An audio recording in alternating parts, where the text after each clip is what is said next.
Hello, last व्हिडिओमध्ये आपण पाहिला होता डाळ भात आपला शिजलेला. आता आम्ही इथे बनवतोय भेंडीची भाजी. त्यासाठी मी भात खाली उतरवून ठेवला आहे आणि दुसरं एक भांडं घेतलं आहे मातीचं. त्याच्यामध्ये मी फोडणी घातलेली आहे, तेल, जिरे, मोहरी, हिंग आणि त्याच्यामध्ये मी आता बारीक कापलेला कांदा घालते आहे. चूल छान पेटलेली आहे त्यामुळे आता कांदा छान परतेल लवकरच. 1-2 वेळा छान कांद्याला हलवून घेतले तेलात.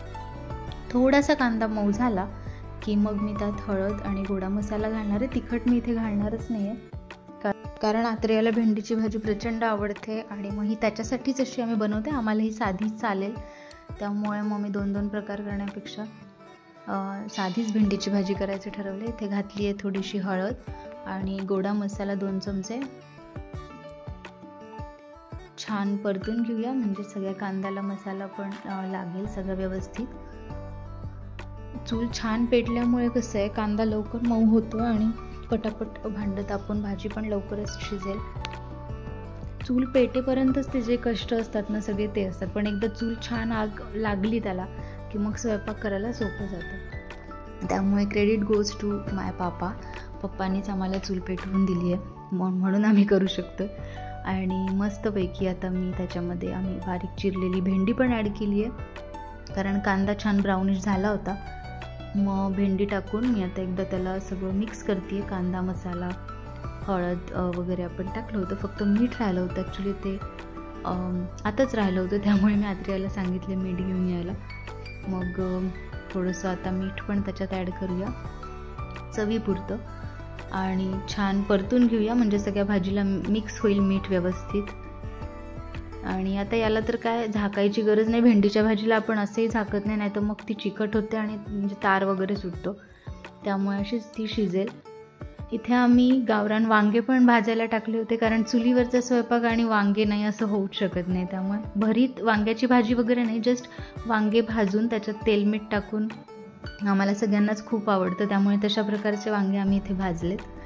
आणि भाजी पण झालेली आहारावरती शिफ्ट केली आहे बाजूच्या चुलीवर. आणि आता म्हणले राहिल्यात फक्त पोळ्याच, त्यामुळे मातीचा तवा मी दुसऱ्या चुलीवर ठेवला आहे आणि ट्राय करूया चुलीवरच्या पोळ्या.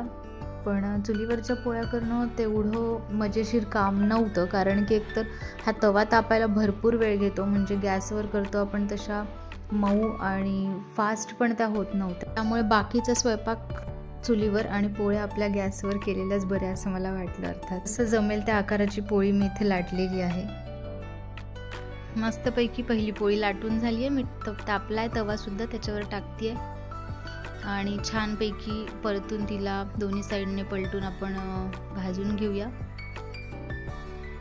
थोडंसं पोळ्या करणं अवघड काम आहे चुलीवर. कशा त्या बायका डेली पटापट एवढ्या पोळ्या चुलीवर भाजतात त्यांचं म्हणजे ते स्किलच आहे कारण की आग सगळ्या साईडने बाहेर येत होती, म्हणजे कुठून हात घालायचा आणि कुठून पोळी परतायची तेच समजत नव्हतं. मग मी शेवटी उलथण्याचाच वापर करून मग पोळी परतली आहे आणि थोडंसं तेल लावून दोन्ही साईडने ती भाजून घेतली आहे. आणि इथे एक पोळी माझी तयार आहे. मग दुसरी पोळी आईने लाटली होती म्हणून मी त्याच्यावर टाकली, पण मला काही शक्य नव्हतं पोळ्या सगळ्या चुलीवर करणं. मग मी म्हणलं पोळ्या आपल्या गॅसवर भाजलेल्याच बऱ्या. आणि तुम्ही बघू शकता आता एक सुंदरसं ताट मी इथे तयार करणार आहे पूर्ण जेवणाचं चुलीवरचं. ही माझी एक तयार झालेली पोळी आहे. सोसो आहे, खाऊ शकतो आपण, अतिशय कडक असं काय झालेलं नाही, पण ठीक आहे म्हणजे गॅसवर पोळ्या बेटर होतात माझं असं मत आहे. आणि आता मी इथे ताट वाढते आपण केलेली चुलीवरची भेंडीची भाजी, त्यानंतर भाजलेलं वांग, तेल मीठ घातलेलं. कोणाकोणाला आवडतं तुम्ही मला नक्की कमेंट करून कळवा. आणि पातीचा घोळाणा आम्ही याला म्हणतो, म्हणजे कांद्याची पात त्याच्यावर तिखट, मीठ आणि तेल असं करून त्याला मिक्स केलेलं आहे. मातीच्या तव्यावरची पोळी, या आहेत मसाल्याच्या मिरच्या आणि आपला सुंदर असा चुलीवरचा गरम गरम भात. तो अजूनही गरम आहे, बराच वेळ झाला आहे तो शिजून, पण भांडं बराच वेळ गरम राहतं त्यामुळे भात अजूनही गरम आहे. आणि हे आहे हिंग गुळाचं साधं वरण, ते पण मी भातावरच घालणार आहे. ते पण छान शिजलं आहे, असं डाळ वगैरे पण नाही दिसत आहे. अतिशय सुंदर आणि सात्विक जेवणाचं ताट. थोडंसं वरून तूप घालूया आणि एन्जॉय करूया चुलीवरचा स्वयंपाक. Bye bye. पुन्हा भेटूया नेक्स्ट व्हिडिओ.